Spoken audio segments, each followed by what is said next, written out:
Why should Americans care about the ongoing political turmoil and violence in Pakistan right now? Well, it's the fifth biggest country in the world. It's got nuclear weapons. It was one of the front lines in the so-called war on terror, and it's currently considered by our government to be a major non-NATO ally.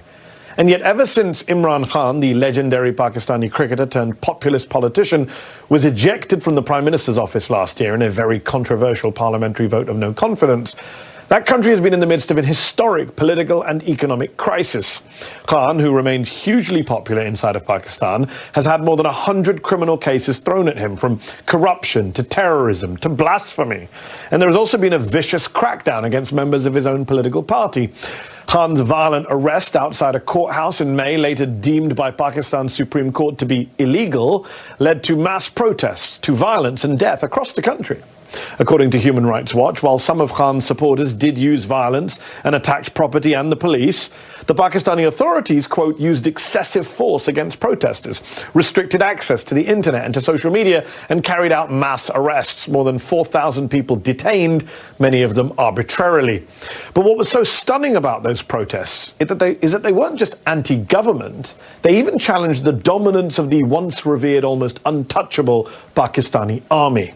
See, that country of more than 250 million people, which has long aspired to be a functioning democracy, has been ruled, directly or indirectly, by the military for most of its 75 years of independence. Currently, the Pakistani military has banned any mention of Imran Khan's name on air. Prominent journalists have just disappeared. Even Pakistani-American fashion designer Khatija Shah has been detained for taking part in the protests. And Khan himself, who survived an assassination attempt last November, is worried for his own life. The former Prime Minister, who is accused of cozying up to Vladimir Putin and Xi Jinping, hasn't had much support, though, from Western capitals, and he himself accused the Biden administration of being behind a coup against him, an allegation that the State Department has denied and that Khan has since backed away from. So, what should America be doing here, and what does the future hold for Pakistan and for Imran Khan? Earlier, I spoke to the former Prime Minister of Pakistan and chairman of the political party, the PTI. Imran Khan, thank you for coming on the show. You are the former Prime Minister of Pakistan. Explain to our viewers watching in America tonight what you believe is the state of democracy, of freedom, of human rights in Pakistan tonight. How bad is it? Well, Mehdi, for some of us who've seen the evolution of our democracy over the last, especially 20 years, because you saw General Musharraf's martial law, and then in that martial law, we saw what was called the lawyers' movement for the independence of judiciary. And during that time, the media asserted its independence. So we were moving towards a democratic system. Two governments came in, stood for 5 years, and then left elections. Another government took over. So we're moving towards, what we hoped would be genuine democracy, because normally we had a hybrid system. Even when the army was not in power, they really controlled the levers from behind. But what is happening right now is a total dismantling of our democracy. It's not a question of what is happening to my party or to me, or these 170 cases and so on, or whether I'm in jail or these are not one, but two assassination attempts on me. It's what is happening to the future of this country if our democracy is disbanded. Because rule of law, democracy and prosperity go hand in hand. When you do not have rule of law, which is what is happening now, it is might is right, there's an undeclared martial law in Pakistan, then, there's darkness ahead. We are standing on the edge of darkness. So what is your message to the American government tonight, to President Joe Biden? Because on the one hand, you have urged the US to speak out in the name of democracy and human rights against what's happening in Pakistan right now. But you've also accused the US of being behind a, quote, foreign conspiracy, a coup against you. You've repeatedly called what happened to you, quote, US-backed regime change. Well, I mean, the facts about what happened, about me receiving a cipher coded message from our ambassador in Washington. This is 6th March 22. which said that the American official, Under Secretary of State, telling our ambassador in an official meeting that unless you get rid of Imran Khan in a vote of no confidence, there'll be consequences. And then the vote of confidence, no confidence, takes place the next day. And within weeks, my government is gone. So I merely stated the facts. And by the way, I put the cipher in front of the cabinet, in front of the National Security Council, and there was an official protest from Pakistan for interfering in our internal affairs. But that's behind me. Look, all I want the US to do is their professed aims of so-called Western values of democracy, rule of law, human rights. They shouldn't worry about what is happening to me. They should worry about 250 million people. The whole democratic structure is being wound up. And we, as I said, we have an undeclared martial law. Surely this is not what the Western countries should want. I mean, they should just speak out against it. So obviously the Biden administration denies being involved in your ejection from power. The current Pakistani government is clearly afraid of you, hence the mass arrests, the talk of banning your party, the more than 150 legal cases against you. They've said you're a bigger threat to the country than Indian Prime Minister Narendra Modi, rather ridiculously. Do you believe that if elections are held on time in October of this year, that your besieged party can still win and that you can still be Prime Minister again? Surely that's a pipe dream now. Look, since I've been ousted, out of the 37 by-elections held, 30 have been swept by my party, despite the total support of the establishment to these 12-party coalition. So clearly they are scared. This whole thing, which happened to us after 9th May, when I was abducted from within the High Court, abduction, and the way that they abducted me as if I was some terrorist. So the reaction to that was used as a way of just clamping down, crack down on my party. We equated to what Hitler did after the 1933 burning of the German parliament. He cracked down on the communists and wiped them out. This is what's happening now. How could a few cases of arson be made a reason for 10,000 of our workers in jail? And every day people are being put in. My entire leadership is in jail. The only way the leadership can come out of jail if they renounce being part of my party. So it's never happened in this country before. Women have never been put in jail. The entire media has been muzzled. I mean, the military, which is the real power in Pakistan, is obviously out to get you. It was Army Rangers who arrested you outside the courthouse, not police. It's military officials who have reportedly told Pakistani journalists not to mention your name on air. Yet your critics would say that you came to power in 2018, everyone knows this, in alliance with that same military, that you for years had close relations with top generals going all the way back to Hamid Gul, the former head of the Pakistani ISI. So the critics would say it's ironic to see you now criticizing the same army and intelligence chiefs who you were once fine with and who helped put you in power in the first place. Firstly, just to correct you, I was abducted by the Rangers from within the court. I was actually sitting in the courtroom. So, just to correct you. And the Supreme Court declared it illegal, and so yes. That's why I was bailed out. Look, in Pakistan, Mehdi, the military has directly or indirectly ruled Pakistan for 70 years. 3 times martial law, and then the other times because they're entrenched. And so whoever does politics has to work with them.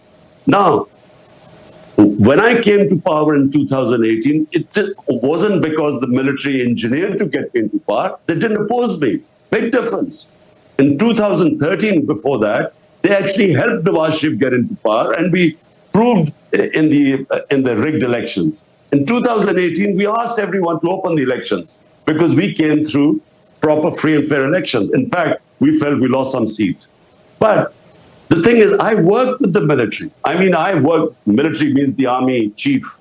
So I worked pretty well with him. The main problem was, you see, my whole thing is rule of law. I started my movement for justice 27 years ago, wanting to bring the powerful mafias, the political mafias, under the law.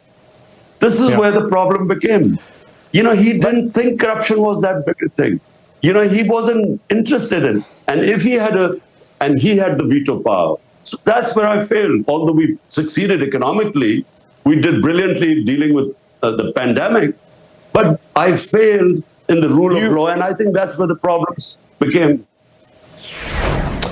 Up next, what about the criticisms of Imran Khan's own time in office? Don't go away.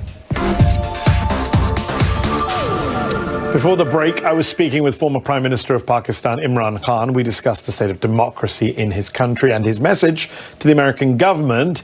But what about the criticisms he's faced from his own time in office? Here's the rest of my interview with him. You have been praised in your handling of the pandemic, and it's interesting to hear you saying you failed in terms of the military.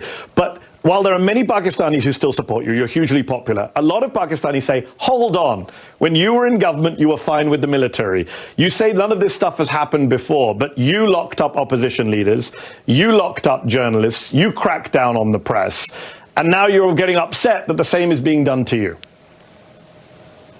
Look, the term false equivalence, you cannot compare what was going on in my time to this.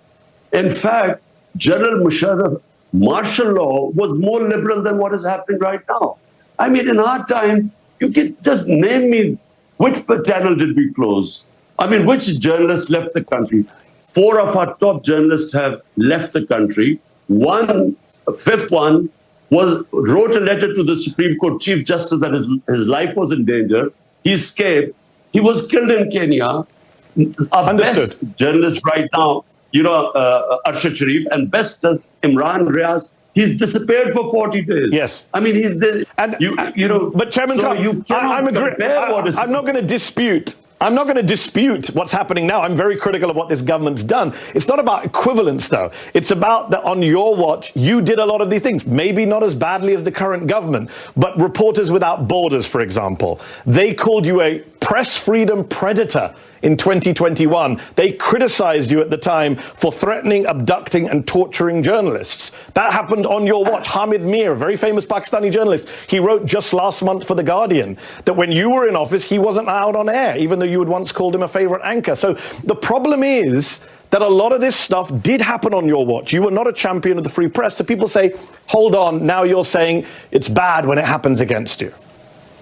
Firstly, Mehdi, the only time that I found out about a journalist being picked up and disappeared was a guy called Matiullah Jan. The next day I got him back. The problems we had were we were at the tail end of the war on terror. And the establishment was very worried about any criticism about it. So they were responsible for a few guys who were picked up, but this was nothing compared to what's going on. The only thing what we tried to do was there was fake news on social media, and that was, causing havoc because they would be slandering people and so on. That's the only thing we tried. But when there was opposition from the media, we didn't even bring those laws in. But again, I mean, there is no comparison what is happening right now. My name cannot be mentioned on media. Hold on. When you were Prime Minister, Nawaz Sharif's name couldn't be mentioned on air either. That's what your critics would say. You did the same thing to Nawaz Sharif. Not at all. No, look, Nawaz Sharif was convicted by the Supreme Court. He then faked these illnesses and somehow managed to bring out these tests which said he was about to die. Then his brother gave an affidavit that he's just going 2 weeks for treatment to come back. A convict. He goes to England and suddenly all illnesses disappear, and then he starts giving lectures to Pakistan. He was a convict. You can't compare what was happening to me. I'm not convicted of anything. But the media couldn't say his name. I'm no fan of Nawaz Sharif. I'm just saying his name couldn't be mentioned on air. We're almost out of time, but I got to ask, do you have any regrets about what you did in office, especially with the military, given what the military is now doing against you? What would you go back and do differently if you could? Last question.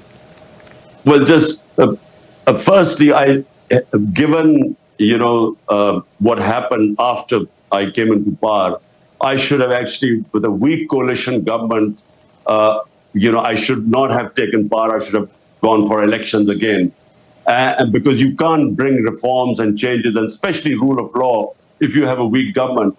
And if I have to do it again, look, this hybrid system cannot work. If you are an elected prime minister, you must have the authority to implement your reforms. It cannot work that you have the responsibility because you're elected, but the authority is shared and the army chief has a veto power. This sort of system is doomed to failure. And Pakistan, what it faces right now, huge economic problems, the worst economic situation in our country. Unless we fix the governance system through rule of law, I'm afraid, the country is on the edge of darkness. There's no doubt there is a massive political and economic crisis in Pakistan right now. We appreciate you taking time out to speak to us, and I do hope you stay safe. Imran Khan, former Prime Minister of Pakistan, thank you.